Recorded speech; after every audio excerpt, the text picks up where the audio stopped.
Hello, my name is Andres Estrada, and it is an honor to serve as chairman of the LCC. Thank you for taking time today to join us for our new program format, the LCC Symposium Series, as part of our LCC Virtual Luncheon. We all know the key to success is to consistently surround yourself with positive people, and for this reason, the LCC has worked to bring you an all-star panel here today to share their insights and knowledge with you. Before we continue with our program, I welcome you to join me in saying the Pledge of Allegiance. I pledge allegiance to the flag of the United States of America and to the republic for which it stands, one nation, under God, indivisible, with liberty and justice for all. Thank you. I would again like to thank the LCC staff and president of the LCC, Peter Guzman, for organizing today's luncheon and all the work they do for our members and the business community of Nevada. The LCC is committed to working with our local and state partners to bring you relevant information and resources to help your business navigate these trying times. The LCC is here for you, working for your success. And now we continue with the LCC Virtual Luncheon Symposium Series. Wow, what an entrance. Thank you guys so much for joining the Latin Chamber of Commerce Virtual Luncheon. Today, we just have some real giants. And when I say giants, I don't just mean by wealth, success. I just mean giants of the heart, guys who really give back over things that they're real passionate about. And I'm just grateful to have these kind of relationships and friendships. And today, this symposium wouldn't have even happened without the idea from my dear friend, Stephen Cloobeck, and his foundation and his constant passion. So I'm going to start with you, Stephen. Thanks for being here. And I'd like to know a little bit about your background, and certainly want you to touch on your dear father, who I know means so much to you. Thank you. Well, I started out thinking I was going to be a surgeon and ended up not matriculating to medical school and ended up in the hospitality business, development business, with a political bent, because I always aspired to do great things politically. And as I grew my businesses and learned my business and started with very little, actually inherited a deficit, truly built my business, but honored my father and never discussed his finances with anyone. And he struggled. We came from an immigrant family. My grandfather came from Russia, my grandmother from Lithuania. I guess we're all from immigrants, actually, if you trace yourself back long enough.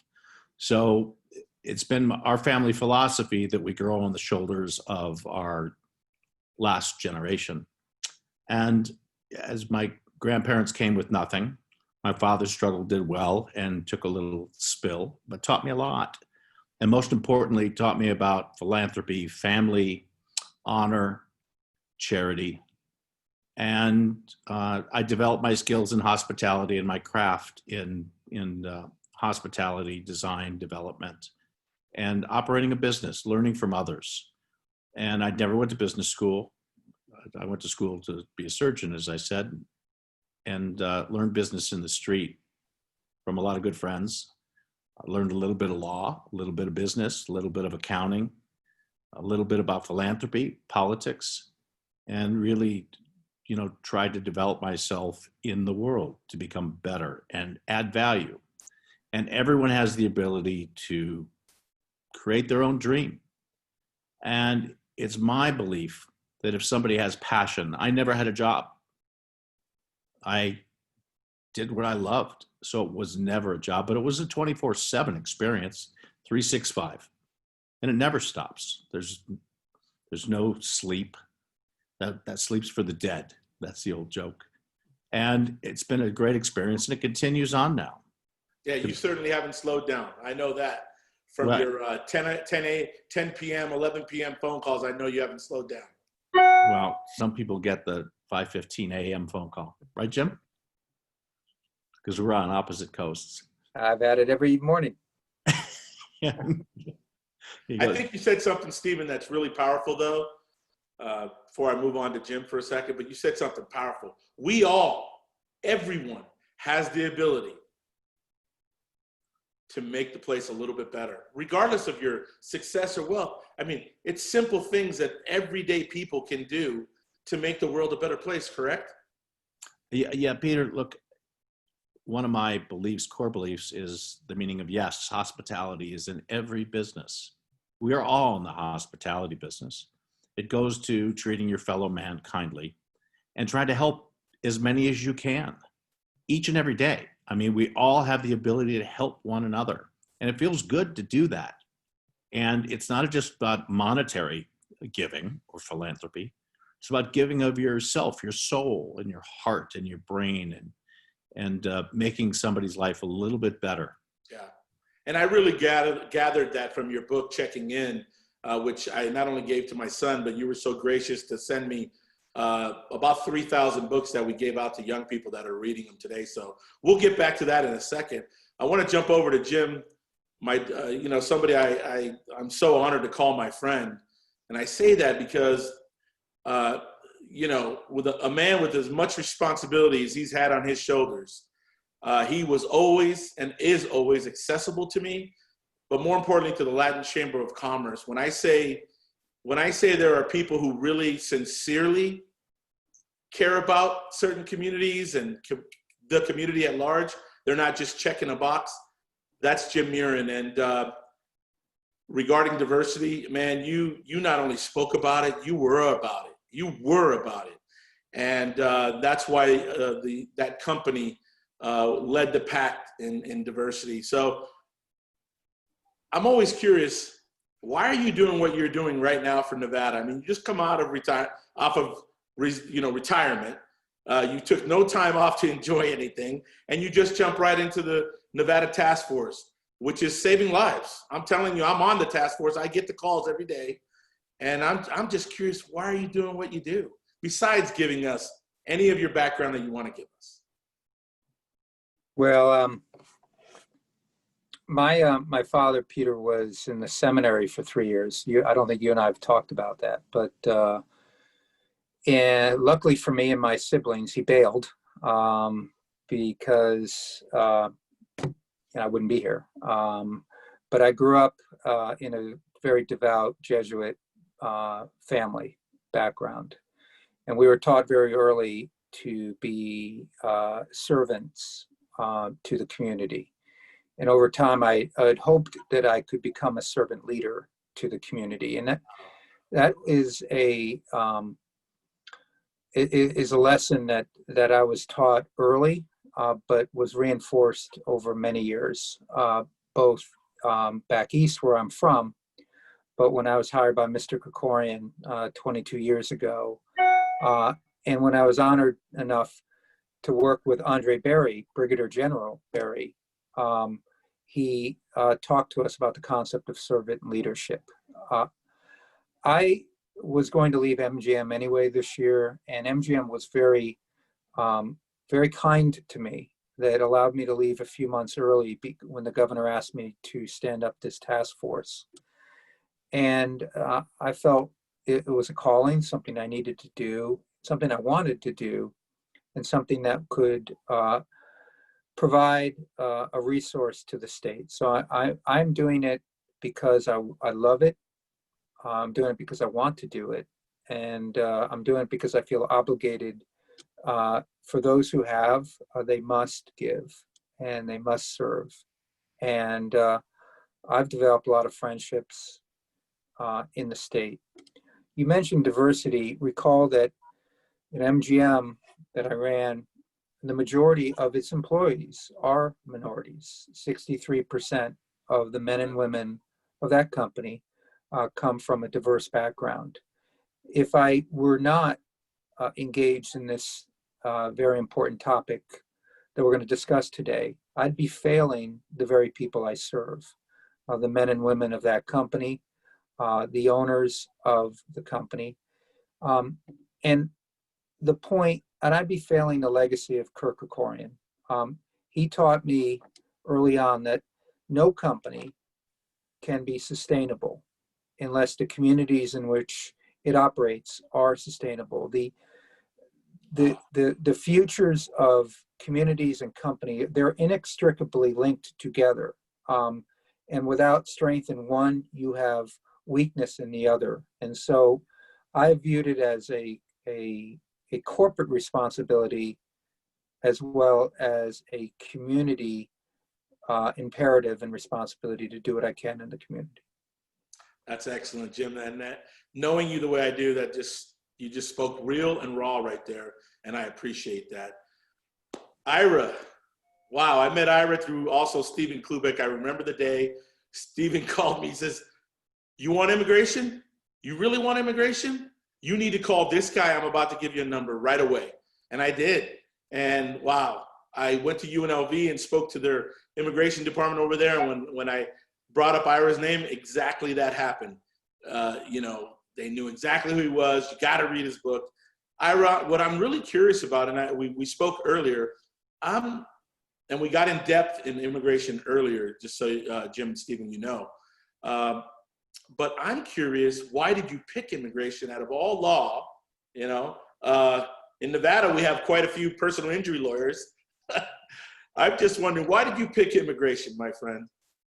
Well, it is. It kind of picked me, but maybe I should explain my background by talking about my father. I don't know if Steve ever heard the story, but my father left Romania when he was 12 years old on his own. And he had to leave because in those days, if you were Jewish, you were not considered to be a citizen of Romania. In other words, there were generations of people who just lived there statelessly, and there was a great deal of anti-Semitism. So his parents sent him off on his own at 12. He wound up in Belgium. They told him to go to a family that would take him in. The family didn't take him in. And I always asked him, well, what did you do? He said, I sat down and cried. What would anybody else do? And then somebody befriended him, and he worked. In those days, there was there weren't child labor laws. So he worked in a button factory in Belgium, eventually made his way to Montreal, Canada, and then came to the United States, where he was reunited with his brothers and his mother. And, when I think about that journey, and then I think about what we're doing on the southern border, as you and I talked before, Peter, I mean, to me, it really is a crime against humanity, what we're now doing. We're taking kids like my father and just throwing them back in their countries. We're not even giving them any kind of hearing, even though their lives may be in danger and so forth. So, I started my career, interestingly enough, not being a lawyer. I never wanted to be a lawyer. I was in graduate school at Berkeley in political philosophy. I started out, Jim, you might be interested in this, I started out as a religion major in college, then became a philosophy major, political philosophy in graduate school. And then it was at a time, it was the 1970s, there were lots of things going on politically. So I decided, how could I best use my skills to really help people, and decided to go to law school. And I graduated, and I came to Florida, not as an immigration lawyer. I really knew nothing about immigration. I went to Florida as a civil rights lawyer and a labor lawyer. And that's how I started my career. And then one day, the National Council of Churches knocked on my door, and they said, well, we have all these Haitians who are coming to Florida who the government is incarcerating. And, Peter, this as somebody from Miami, there was this great divide between how we were treating Cubans and how we were treating Haitians. And I said, they asked me, would I help? And I said, sure. And that kind of started my career as an immigration lawyer. I always tell young immigration lawyers in these days, they used to have something called MASH hearings, multiple accelerated hearings, where they'd put 30 Haitians in a room. They'd have them all raise their hand and say, do you want to be deported or not? And, I knew nothing about immigration law, but kind of had an inkling that there was something wrong with that process, that it really didn't comport with due process as we knew it. And that kind of launched my career. And one after the other, we started to file class action lawsuits. And I was very lucky, I mean, in my career that I wound up arguing in the Supreme Court. I never would have imagined doing that, and really doing a lot of good for the Haitian community, because in those days, you know, the policy of the United States government was actually not much different than Trump's policy today, which is how do we get rid of Haitians and how do we kick them out of the United States as fast as possible. So we were, you know, we brought a number of lawsuits, one after the other, and as a result, there's a Haitian community in Miami that I don't think would have been there had we not legally challenged it. So that's Well, kind of Ira, you're very humble. You're actually considered a legend, a genius of immigration. Those were words of a professor and others. So thank you for sharing that. I want to get back to Stephen Cloobeck. You know, Stephen, I know your chief of staff is Latina, Mabel. I know that you constantly, every time you and I talk, you're asking me what's going on in the Latino community, the Hispanic community. How can we help? You even ride me, and I appreciate it. You say, what are you doing? Are you doing enough? I know why you're passionate about that, but I want the community to know that as a white, successful person, doesn't matter. You care for a reason, and I want to know the reason. Why are you so passionate about immigrants? I'm white. I bet I make better chili relleno than you. I know you do. Okay. My bean soup is so good with cilantro and soya. Are you kidding me? So why? Because I've grown up this way, colorblind. And everyone around my world is Latino or Latina. And it's my comfort zone, but I am colorblind. But it just so happens I've grown up on the West Coast. And the only thing I realized going to school in Boston is they deep fry a burrito, which is stupid. Deep fries a burrito. They call it a chimichanga. What the heck? Nobody eats that. You know, if you can't have homemade corn tortillas, then forget it. Anyway, salsa fresca. And so it's part of my life. It's my culture. I mean, literally everyone around me, the super majority of people around me are Latino, Latina. And people don't understand. I understand Spanish very well. Do not speak it. A little bit, but it's my world. So, but I worry about the Latina community, the Latin community, because they're afraid of authority during these times, and rightly so, because the current administration wants to deport them or lock up their children in cages and not publicize what's going on. They want to build a wall, which is the most nationalistic, irrelevant concept I've ever heard of in my life, because we're a land of immigrants. And the Latin community shouldn't be afraid of authority. They need to know that they have a vote. And if I was in charge, I would give everyone amnesty if you've paid taxes. And you would work your way into having residency and then citizenship in the United States, just as everyone else has had in the past. But the Latin community should not be afraid. They have to show up and use their voice. And I don't believe they do it hard enough, Peter. They're afraid, and they need to show up, and they need to know that their voice matters, because last time I looked in Southern Nevada, Jim, you'd know better. Oh, Peter, you'd know, what, 62%? Yep. I think that was the last number. I mean, if I do the math, that's almost super majority. Yep. Super majority means you rule. And that means you have a very strong voice, but you have to participate. You have to participate. You have to participate. Participation is so important. And so when people tell me things are difficult in business and things are difficult in life, I ask them, did you vote? And they say no. Why? Because we don't believe our vote counts. Well, yes, your vote does count. And don't even debate or complain unless you vote. I'm not telling you who to vote for. Your choice. I never ask anyone when I ran my business of close to 20,000 team members. I just encouraged everyone to vote. As a matter of fact, I'd give people time off, no penalty. That's right. Go vote. Come back with a sticker that said you voted. And we'd make the business run.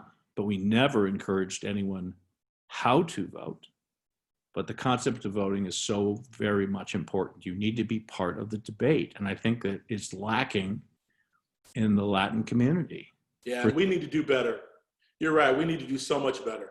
And in my home, my father, you would get thrown out of the house if you did not vote, if you weren't going to be part of that process.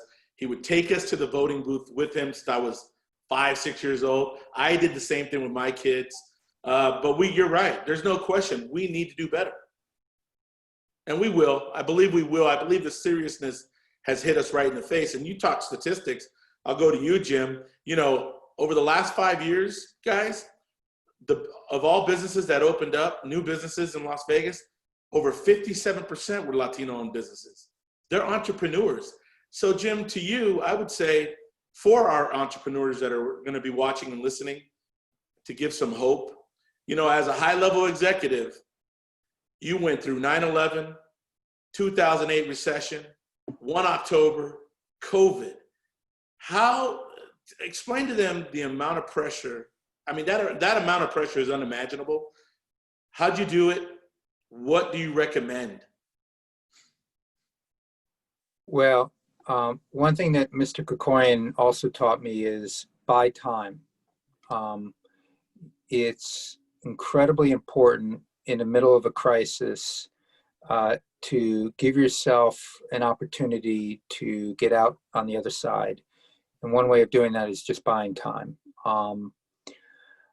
I always have taken great solace in Las Vegas by the fact that we have the building blocks all stacked in our favor. People want to move to Nevada. They will continue to move to Nevada.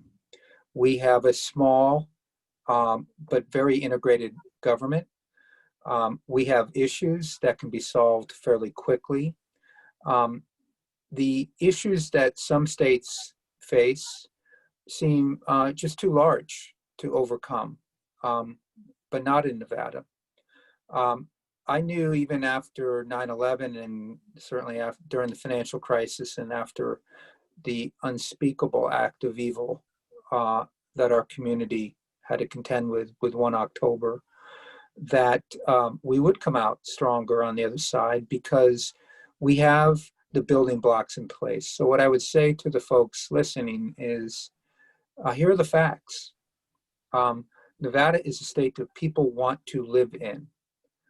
The quality of life in Nevada is superior to many of our surrounding states. We have a diversity of the quality of life that other people can only hope for.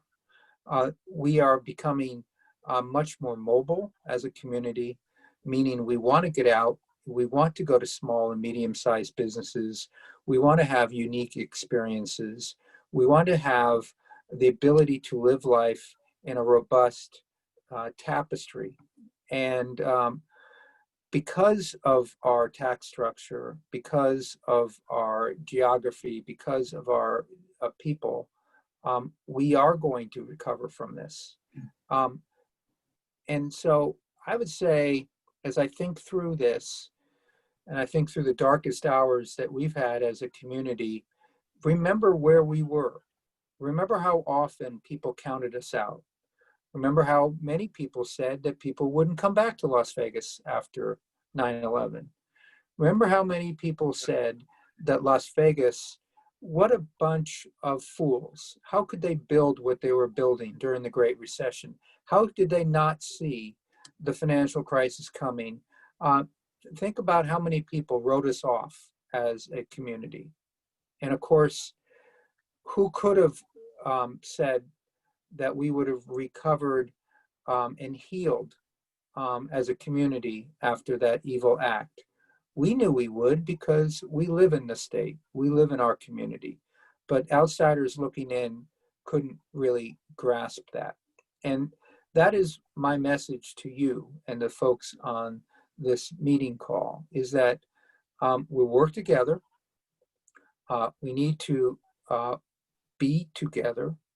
We need to buy ourselves some time, work in our communities, and work with the public and private sector to solve these problems. And we will.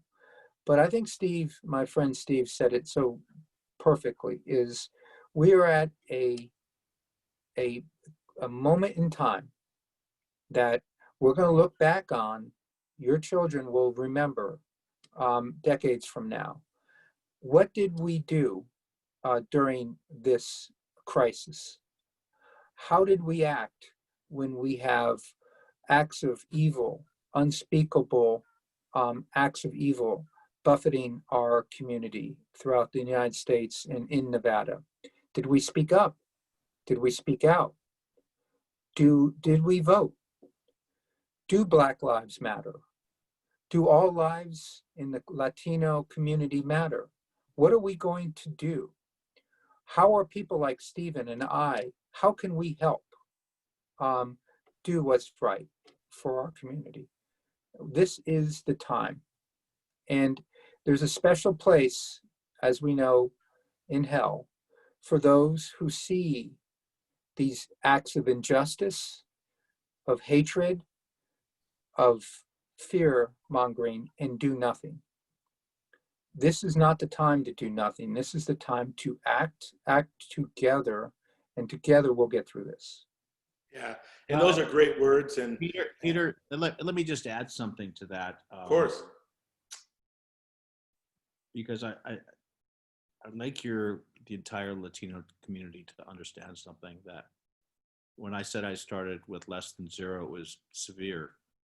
It was tens of millions of dollars in the hole. And I got to tell you, I've been through the wars like Jim has. And I'll be real candid with you. 9/11, I shit my pants. I was scared, terrified. I had about 1,200 people at that time, smaller company, working with me. And I knew I was responsible for the payroll. And I had, for the first time in my career, the cash register ringing zero. After everyone left town because they flew out or drove out, and no one came for a couple of weeks, and that never happened. So I grew a set of brass balls. And, you know, we all have gotten them at times because we had to stand up and be brave, as Jim said. And it's not easy. It is not easy. And I feel for each and every entrepreneur out there who's going through a similar situation. But you have to stand up and be brave, and don't complain. Suck it up, make it work, reach out, ask for help, and vote.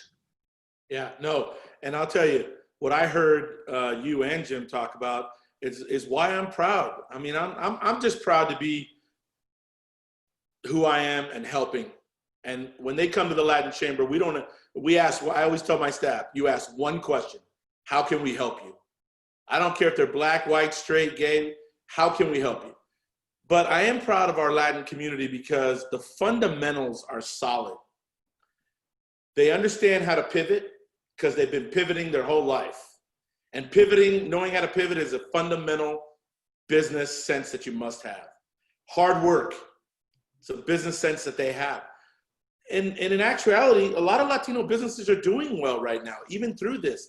Your janitorial companies, your landscape companies, they're still doing well because they work hard and they pivot. If they need to go down to 2 people and work twice as hard, they will. And so that's kind of why I wanted to have this conversation, because I want people to know that immigrants, Latinos, immigrants in general, they're hardworking folks. They come to America to be part of the process, not to take anything, but to be part of this wonderful opportunity. And Ira, I go to you because you fight for that. And so why haven't we had immigration reform in this country, Ira? Why do we keep going on and on? I know why, okay? Nobody's gonna convince me, because I'm down on both parties when it comes down on this, because they use immigration as a strategy. But you know what? When kids get caged and dreamers have to wake up in the middle of the night and be afraid to get deported for doing nothing wrong, that pisses me off. Why haven't we gotten immigration reform in this country? Well, I think there's a couple of reasons. You know, I started to write about this and writing about a number of the cases I've had. And I started my career when I started to do immigration, one of the first things I was asked by the director of the Haitian Refugee Center in Miami was to go visit a 14-year-old girl who was put in detention in West Palm Beach jail. So this idea of kids in detention is not a new concept. It's a concept that has existed in immigration for many years. And it's part of what I would consider institutionalized racism in immigration. I mean, it's there. It's always been there. This was under President James Earl Carter, under a Democratic administration. It wasn't Donald Trump. So it has existed for a long time. And part of it is on one side of the aisle, on the Republican side of the aisle, they really don't believe in immigration as an engine for change and development in America. I mean, that at least is my experience. And on the other side of the aisle, there is a fear about it. There's a kind of radioactive, we don't want to discuss this issue, it's too controversial. And so what you get is a situation, even let's take it from the business side. The last progressive piece of immigration legislation that was passed was in 1990. That was the last major change of immigration law. That was 30 years ago. Yeah. And at that time, we instituted a process of 140,000 visas per year for business immigration. It's ludicrous today. I mean, it's just so far out of proportion to the needs of what this country has. And then they turn around and say, well, look, these people are coming illegally. Well, they're coming illegally because you won't let them come legally. If you're from Mexico, for example, even on the family side, and you want to bring your brother or sister to come into the United States, the waiting time is over 20 years. Over 20 years. With the amount of technology we have today, okay, there's no excuse for that to happen that way. Right, and there are different things, even simple things that can be done. For example, when we count visas, this is a technical thing, but an easy thing to understand. If you want to bring your brother into the United States and he's married and he has 2 children, we count each of those people as visas. In other words, we count what we call derivatives. There's no statute that says we have to do that. That's just been made up administratively. Wow. So I went with 4 former general counsels to the administration and said, why don't we just not count derivatives? We would get hundreds of thousands of more visas. The backlogs would be much smaller than they are today. And they've declined to do that. The last administration declined to do that, even under Obama. This administration obviously is going the other way. They don't want anybody here. So that's just a simple thing. But the reality is we need more visas in the United States because we have in order to have a growing economy, you need people coming in. And the most obvious test of this was when all the anti-immigrant forces focused on a place called Hazleton, Pennsylvania. I don't know if you remember that a few years ago, but what they said is we're going to pass laws that say if you rent to an undocumented person, you're going to be fined and, you know, the city's going to take away your license to work. or if you have other people who come in, we're going to take your licenses and fine you. Within 3 months or 4 months after all this happened, the city of Hazleton was begging people to come back, literally begging them to come back because the entire economy collapsed. Well, how do Because you the economy, how do you fix the overstay situation? Which, I mean, doesn't that just create an overstay situation? no, because first of all, the easiest thing to do, Steve, with people who have overstayed is either we do what Ronald Reagan did, which is to say, for people who've been here a long time, depending on what year they've been here, we give them an amnesty. We have a very simple thing called registry in the United States. Your grandparents or you know, if it was my great grandparents, people got the benefit of what was called registry because it said if you were here before a certain date and you were a person of good moral character, we'll make you a resident. That was 1948, and then it was moved up to 1972. All this talk about amnesty laws and we need people to wait 12 years in order to become a resident, it's all nonsense. It became political. All you have to do is take the registry date and say anybody who's been here before X date, whether it's 2018 or 2019, so you don't encourage more people to come, 2020, whatever date it is, and if you're a person of good moral character, you can become a resident of the United States. They talk about 11 million undocumented people in the United States. Many of those people are overstays. And to get back to Steve's question, why are they overstays? Because in 1996, Congress passed one of the most ridiculous, retroactive, regressive laws you could possibly have. It said if you overstayed by a certain date, by 6 months, and then you went home, you could not come back for 3 years. If you overstayed by a year and you went home, you could not come back for 10 years. That's what we call the 3 and 10 year bar. Well, what's the effect of that? I have a child who's not a resident who's with me here. The child is 18 years old. The child stays here till they're 19. If I want to make that child a resident, that child must go home. But if the child goes home, he can't come back for 10 years. So it's my child. What am I going to do? I'm not going to send my child home. That's what created, and that's why I find it so disingenuous. This was passed in a Republican administration, signed by a Democratic president. But in a Republican administration, they passed the most retrogressive law in 1996 we've ever had, called the Illegal Immigration Reform and Immigrant Responsibility Act, that put in the 3 and 10 year bar. And so even in business, for example, I have somebody who wants to take care of an elderly parent. That person's been here for a number of years. I want to do the right thing. I want to make them a resident. I go through all the paperwork. I show there's no U.S. workers able, willing, or available. I take all those steps, but the penalty is that person must go home. If she leaves, she can't come back for 10 years. So what we used to have in the United States was a section of the law 245I that said if you pay a penalty, you can get your residency in the United States. But that expired in 2001. So when Republicans get on and they decry the fact that we have 11 million undocumented people, I can tell you, because I practiced law before the 1996 law, that you could make all those people residents. And you could do it legally, and there's a law to do it, and you can show that it won't affect U.S. workers. But at the end of that process, they must go home. And if they go home, they're not coming back. Does anybody think that Ira doesn't know what he's talking about?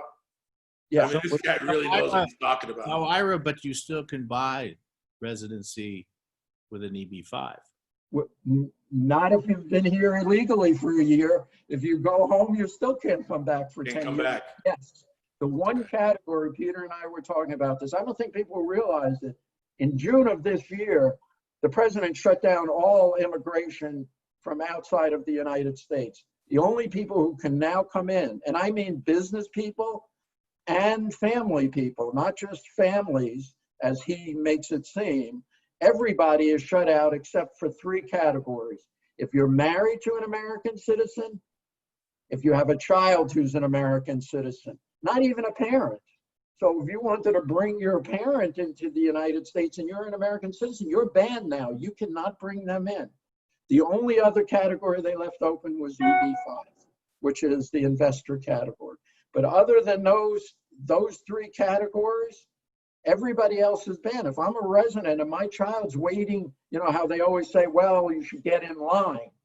Okay, the child's been in line. He's waiting in Guatemala to come to be with his mom. He's banned now. Yeah. There is now a ban in effect as of June 22nd until December. And Trump's history is if he gets reelected, that'll be until December of 2025. So the ban that's in effect says nobody's coming in. And why? Ira, we're going to beat that. Ira, we're going to beat it. Well, we're going to beat that law. It's a very regressive, borderline racist. You're going to beat it at the ballot box. That's the only. Got to beat it at the ballot box. I want to go to Jim real quick.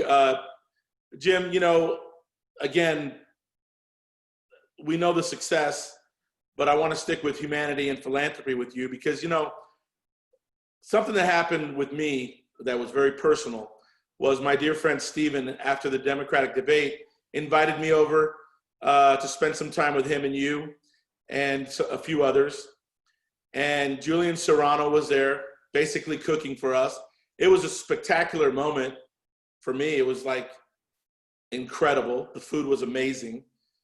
But what I remember most was I turned to you, we turned to each other, and you said, Peter, I'm so glad you're here. And you said, right out of your mouth, you said, what can I do for you guys? Are we doing enough at the MGM? Are we doing enough? Are we doing enough for the Latin Chamber, for the Hispanic community? And I just said to myself, my God, I see this thing kind of getting steam in this country where rich versus poor, you know, this person has success, so they don't care. And I'm firsthand witnesses it all the time. People that are successful, that aren't off on cruising the world, they're actually still giving back. They want to be entrenched. Stephen Cloobeck's that guy. You're that guy with this task force. What drives that to the point where you are now such an important component to the Nevada task force and for us recovering? What drives that? Well, Peter, that's kind of you to say. I don't feel comfortable talking about what I've accomplished. It's more about how I can serve. And I love Las Vegas. I moved here 22 years ago. I'm from a town in Connecticut that I remember vividly. One of my summer jobs was a caddy at a golf course. And I learned about a month into that work experience that if I were an adult, I couldn't join because I'm Catholic. And forget about Jews or Blacks.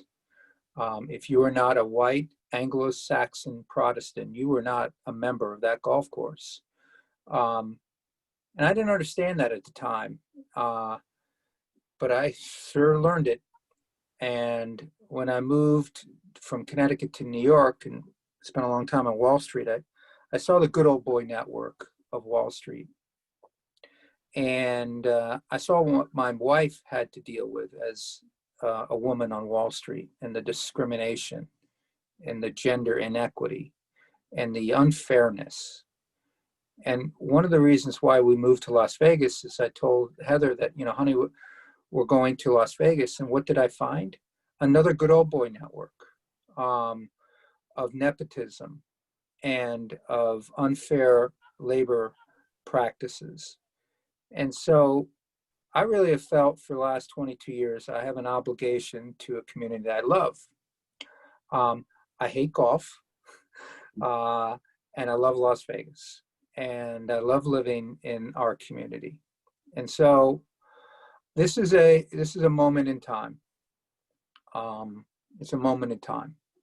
And as a Catholic, I'm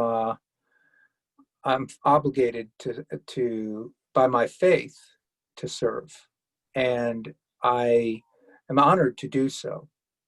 And I'm very passionately supporting Vice President Joe Biden in this election cycle, a man who I've had honor to know, who took my young son under his wing when he was, in a difficult time of his life. That young son graduated from college and went into the Air Force and is now a lieutenant, Jack Murren, because of Joe Biden. These acts of kindness that are legioned with that man are what inspire me to do what I can do. And so when I see Steve Cloobeck, a man I met when I moved to Las Vegas. At a golf club. Yeah, we met at Shadow Creek. In a tent. I didn't want to be there. At a philanthropic event. Yeah, I was there because of a philanthropic event. I didn't want to be there because I don't like golf. And Steve Cloobeck showed me his vision for the chateau. I remember vividly, Stephen, like it was yesterday. And the passion that he had around what he wanted to create for Las Vegas, which he did, is an example of what we have in our community. And by the way, that was 22 years ago. I think I went to Shadow Creek only twice since then. And that's why, Peter. Peter, I love Las Vegas.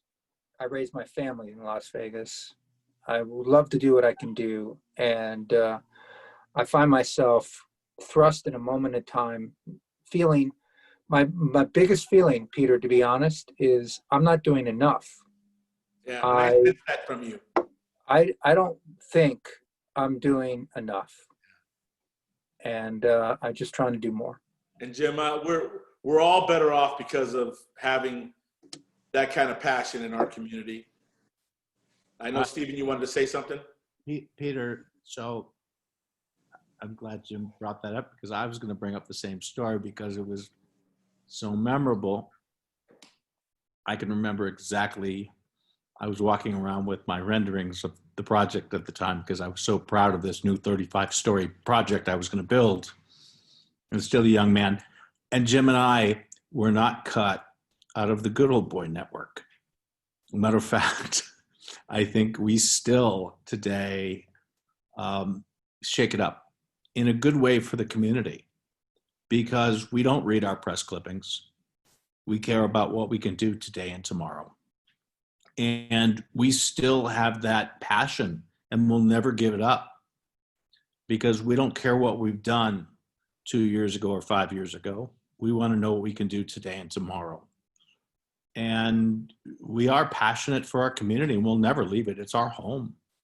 And we want to help guide it so we create legacy with the next generation, the youth of our state. It's important. And that's so inspiring. And last one for you, Jim, and we'll go around. Just know that your work and the things that you do, it inspires people. You know, over the last month at the Latin Chamber, we've given over 27,000 masks out. Masks that you helped secure, by the way. And we did that because we knew the numbers spiked and we had to, and I got no problem getting into my car. I grew up on 28th Street in Bonanza, so no big deal to me to go right back in there. And I know that they got grandma and grandpa living in a house. They need masks. So we delivered them. Then this weekend, as Stephen knows, because he called me twice to check in to see how things are going, you know, we gave out laptops and masks to kids that, you know, if they don't get this laptop, they're not learning from home.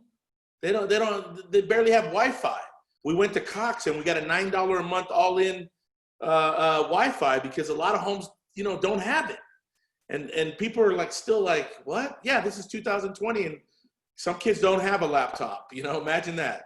And so I just want you to know that you inspire a lot. You inspire this with our task force, phone calls, and our work that we know others are doing. So lastly for you, what's next, Jim? I mean, where do you see yourself, you know, 5 years from now, 10 years from now? What are you gonna be doing? Well, first, thank you for bringing that up, Peter. part of the task force effort, we're trying to find every child in the state, every child in Clark County, to make sure that they have Wi-Fi, they have broadband connectivity, and they have that Chrome device or equivalent. And so please fill out the surveys if you're in Clark County School District or any others. We want to help you, and I'm not going to rest until every single child in our state has equal access to education. We also just launched today a digital contact tracing app, and I want to thank the Latin Chamber for understanding what this is and what it is not. And 1 second on this. We are not going to beat down this disease and help the people that are most affected.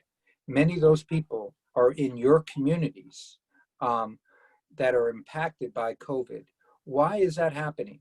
Because people are afraid to provide information, because they're afraid that the government's going to come down and break down their door and take their families away. I worked for 6 months with a nonprofit to provide a mechanism to do contact tracing that is completely and utterly anonymized. If you were to download this app, and I encourage you to do so, because we'll be able to help you, your family members and your neighbors track this disease and tell you if you've been in contact with the disease. It is my mission to help our state get through this crisis. And I can't think beyond that, Peter. It's getting the kids Wi-Fi, and it's getting our community safe. Jim, can I interrupt you for a second? So if I could be so bold to say it another way, that Peter, people in your community should know that their names, addresses, and phone numbers will be kept private. No one will have any of that information. And I appreciate that, because the fear is real. And the commitment I made when I became president of the chamber 5 years ago is I would never send out one piece of anything that I haven't vetted to make sure, because I would not be able to live with myself if I sent something out that made it possible for ICE to go to that house and pick up good people. I won't do it. So I appreciate that, and I trust you guys. And that's why we're on board, and we're gonna help.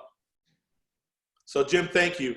Ira, last closing statement before I go to Stephen. I want to thank you, first of all, for inviting me to be with Jim and Steve. I mean, to me, they're really what America's all about. They have great hearts, which to me is probably the most important thing, great minds. They've been successful in what they've done, but they understand that that success means responsibilities to everyone else. And I'm just proud to have been a part of this. And thank you, Jim. Steve knows how I feel, so I don't have to talk to him, but it's you're lucky to have them in Las Vegas. I wish we had people like that where I am. Well, I know I'm lucky. I'm lucky that I have their cell phones and can call them, and they know that when I call, I'm not asking for anything for me. I'm asking on behalf of someone else. And Ira, you're very humble in your closing statement. You need to know that you're a big part of something that's so real and so important. People fight thugs, rivers, stupid walls to get here, and you fight for them to have some dignity. So don't cut yourself short, man, because that dignity is so important. Thank you, Ira. Thank you. My dear friend, Stephen, my God. I want folks to know something. So I'm going to get kind of personal. I hope you don't mind. But I'm going to ask it. How important has Harry Reid been to Vegas and to you? Harry's my father. He's my adopted father. And fortunately, he asked me to be his adopted son. I've learned so much from him. And he taught me not to be, I'm going to use the word, he keeps referencing this, a pansy. He says, hold people accountable and fight. And he's taught me to do that. I may do it in a bull in a china shop way sometimes, not out of central casting, but that's my style. But we all work together. And for example, I've known Jim for a long time, 22 years. We complement one another. We do get to the same place because we believe the same things. We believe in people. We believe in family. We believe in serving the community, because that's where we get our trophy from. That's our trophy. We don't need to be honored at any event. We go to sleep every night knowing that we're doing a good deed, and tomorrow we're going to do better deeds. And that's what we do. And we have great relationships and friendships with you and the community, and we'll keep fighting hard. And when we need to call Ira, we'll call Ira to go do the battles in court. So we need to make our state, our community better. Yeah.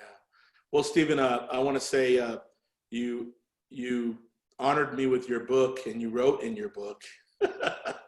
You wrote in that book, you said, Peter, you have a pair. Don't ever lose your brass pair. That's what you said. And you know what? It inspires me, because I'm just going to keep going forward until someone doesn't let me. So with that, guys, I can't tell you, this is, I'd like to believe that the Latin Chamber, under the last 5 years, and certainly prior to that, under the founder, Otto Merida, who's like a father to me, they've done a lot of great work for 45 years. The last 5, I've been the president, and I'd like to believe I've done a lot of things. But bringing you guys together for humanity, for hope, for entrepreneurship, philanthropy, immigration, you know, I just want to give people out there a chance to watch this, hear from some good people, and have a little hope that, yeah, we're going through some stuff right now, but we're going to get through it. And the reason why we're going to get through it is because people like you guys, who just are relentless in trying to push Vegas forward, push Nevada forward. I thank each and every one of you. You guys have my cell phone. If I'm not doing something, if I should be doing something, I know you'll call me and you'll bust my balls and you'll ride me. And there it is. And Stephen will definitely be leading that charge. My friends, I appreciate each and every one of you. Thank you so much for being here today. Thank you, Peter. Thank you very much. Thank you.